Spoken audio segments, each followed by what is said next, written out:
The Grumman F6F Hellcat emerged as one of the most decisive and formidable fighters of the Second World War, a machine built with a singular purpose: to ensure that the United States Navy regained and maintained air superiority across the vast expanses of the Pacific, where the Imperial Japanese Navy had stunned the world with its early, aggressive dominance.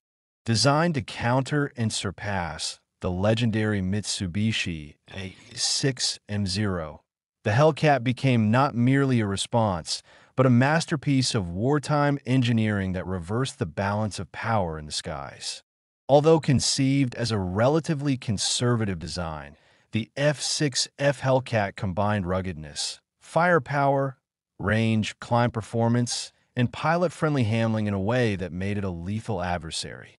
From its combat debut in 1943 until the end of the war, the Hellcat was responsible for the majority of the U.S. Navy's aerial victories.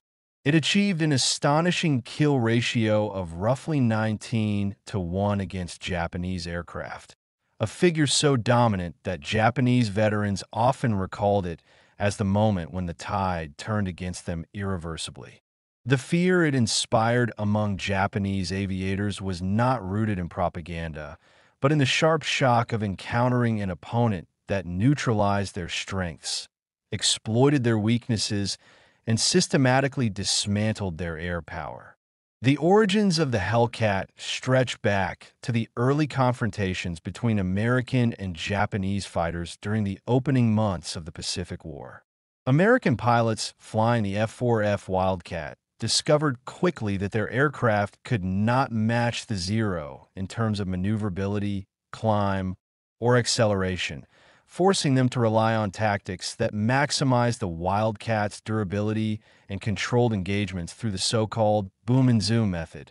Grumman's engineers understood that the next carrier fighter had to provide not only superior performance, but also the ability to stay alive in the hands of pilots with varying levels of experience. Since U.S. naval aviators rotated frequently and required an aircraft that did not demand elite reflexes to master, the result was an aircraft that was bigger, heavier, and vastly more powerful than the Zero, yet surprisingly agile for its size, providing an ideal balance that proved catastrophic for Japanese forces.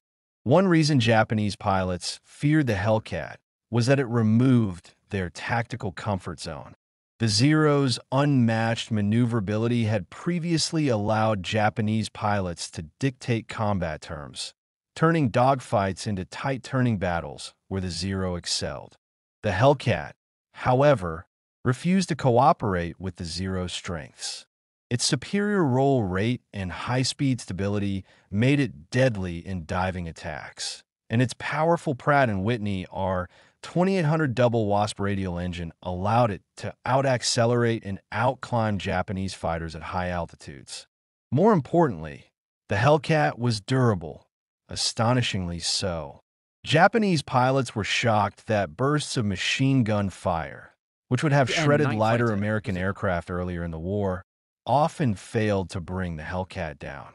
Stories circulated throughout Japanese air groups describing Hellcats returning to their carriers riddled with holes or with parts of the wing damaged, only to be patched and sent back into combat.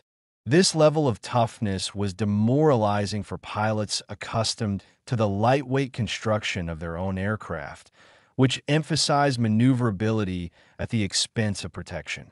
The Hellcat's firepower was another point of fear. Armed with 6.50 caliber Browning machine guns, the Hellcat could unleash devastating fire with precision, shredding fragile Japanese airframes in seconds. Many Japanese pilots described witnessing wingmen destroyed almost instantly when hit by the concentrated fire from a diving Hellcat, leading to a growing perception that the American fighter was both unstoppable and brutally efficient. Tactically, the Hellcat integrated seamlessly into U.S. Navy doctrines that emphasized teamwork, communication, and coordinated attacks. Japanese pilots often flew as lone duelists or small units relying on individual skill, while U.S. pilots increasingly fought as tightly organized groups using radios to coordinate every moment of battle. The Hellcat's design complemented these tactics, enabling pilots to perform high-speed slashing attacks that broke enemy formations apart before they could even respond.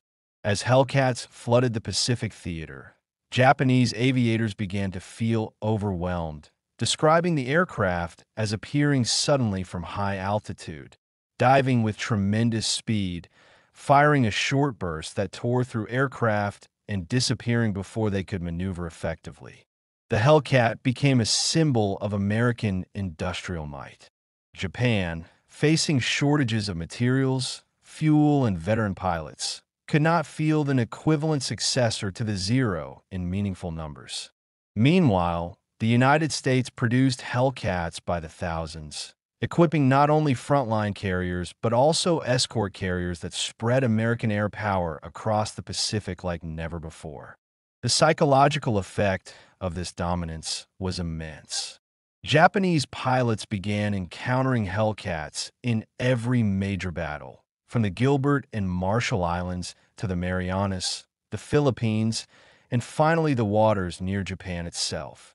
During the Great Marianas Turkey Shoot, in June 1944, Hellcats achieved one of the most lopsided victories in aviation history, downing hundreds of Japanese aircraft with minimal losses.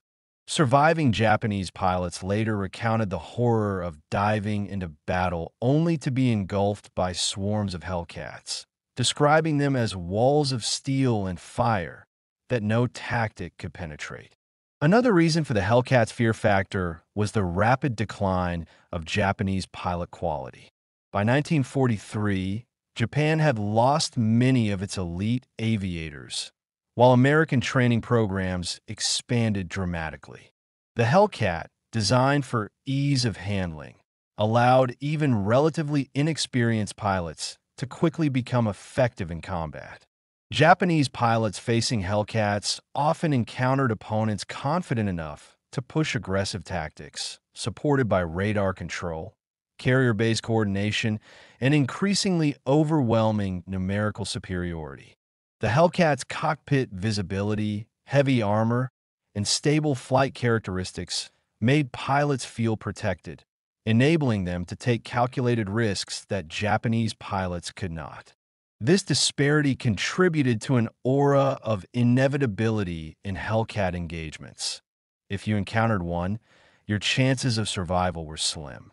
The Zero, though beloved and respected, had reached the limits of its design. Efforts to upgrade Japanese fighters could not match the speed with which American technology advanced. The Hellcat's superior radio equipment allowed U.S. pilots to adapt and respond quickly to enemy movements, while Japanese aircraft often lacked reliable communications. Many Japanese veterans later criticized their own command structure for failing to adapt to the Hellcat's threat, persisting in outdated dogfighting tactics rather than embracing the more dynamic energy fighting principles that might have mitigated their losses. The Hellcat's excellent carrier performance contributed to its fearsome reputation. Its landing behavior was forgiving, its structural strength allowed for hard carrier landings, and its rugged landing gear could withstand harsh conditions. This reliability meant that the U.S. Navy could maintain intense flight operations, launching waves of Hellcats continuously. Japanese forces, already stretched thin, struggled to counter such relentless pressure. As Hellcats patrolled the skies above American fleets, Japanese bomber pilots found their missions becoming suicide runs. Many recalled seeing Hellcats climbing rapidly from carriers, closing the distance with alarming speed, and tearing into bomber formations with lethal precision. The sense of helplessness this created was profound. Bomber crews, already contending with advanced American anti-aircraft fire, now faced a predator perfectly optimized to destroy them. Even kamikaze pilots, who were theoretically indifferent to death, feared Hellcats because being shot down prematurely meant dying without accomplishing their mission. The Hellcat's dominance extended beyond aerial combat. It supported ground troops, struck enemy ships, and attacked fortified positions, all while maintaining survivability that shocked Japanese defenders. Hellcats absorbed hits from anti-aircraft guns that would have crippled lighter fighters, often returning to base with damage that testified to their durability. This resilience further contributed to the psychological fear factor. The aircraft seemed indestructible and omnipresent. Technically, the Hellcat's advantages stem from a design philosophy fundamentally different from Japanese engineering. While the Zero prioritized lightness and maneuverability, the Hellcat emphasized power, protection, and overall effectiveness. Grumman engineers produced an aircraft that could perform in nearly every aspect of combat: speed, firepower, range, survivability, without requiring perfection in any single category. It was the combination of all these attributes that made it so deadly. Japanese pilots who had once exploited every weakness of earlier American aircraft found themselves unable to identify meaningful vulnerabilities in the Hellcat. Its armor protected vital areas. Its self-sealing fuel tanks prevented catastrophic fires. Its engine reliability allowed long missions over open ocean. Its high-altitude performance meant it could intercept enemy aircraft before they struck. As the war progressed, the Hellcat became a flying metaphor for Allied strategic advantage. Better logistics, better training, better machines, and overwhelming production capacity. Japanese pilots understood that even when they managed to shoot down a Hellcat, another wave, fresh, fully fueled, and flown by another capable pilot, was already on the way. This understanding, spreading through Japanese ranks, generated a feeling not only of fear but inevitability. The aircraft became synonymous with the growing realization that Japan could no longer compete technologically. Many Japanese pilots viewed the Hellcat with a sense of fatalistic respect, acknowledging its superiority while lamenting their own declining resources. By the war's end, the Hellcat's achievements were extraordinary. More than 5,000 Japanese aircraft destroyed, countless missions flown, and an unmatched record of effectiveness. But statistics alone do not convey why the aircraft was feared. The true reason lies in the Hellcat's role as a symbol of shifting power, its presence marking the moment when the initiative passed decisively to the Allies. The Hellcat represented not only a technological response to the Zero, but a strategic victory in naval aviation, one that showcased how adaptability and intelligent design could overcome early setbacks. For Japanese pilots, the Hellcat was not merely an aircraft, it was the embodiment of a new reality, an opponent that could not be outturned, outclimbed, or outfought, flown by an enemy that now held every advantage. Its arrival signaled the end of Japanese air supremacy and the beginning of relentless American offensives that would push ever closer to Japan's home islands. In this sense, the fear the Hellcat inspired was as much psychological as tactical. It represented an enemy that learned, adapted, and returned stronger after every battle.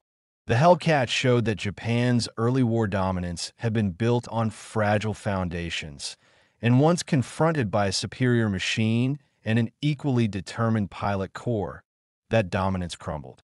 Even decades later, Japanese veterans spoke of the Hellcat with a mixture of awe and bitterness, recognizing it as one of the pivotal instruments that sealed their fate.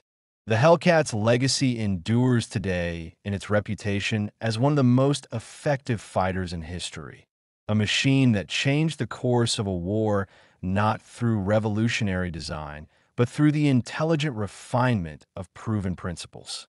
It dominated because it did everything well and because it served a nation capable of maximizing its strengths.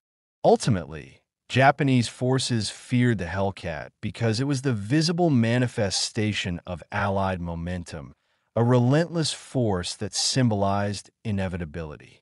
It was powerful, fast, deadly, durable, and unforgiving. An aircraft that erased any illusion of parity and revealed the harsh truth of the conflict's outcome. Its silhouette in the sky meant danger. Its engine roar meant pursuit, and its presence meant defeat. The Hellcat was more than a fighter. It was a turning point, a harbinger of an unstoppable tide. And for those who faced it in combat, it became a symbol of fear, respect, and the end of an era in which Japan had briefly reigned supreme in the Pacific skies.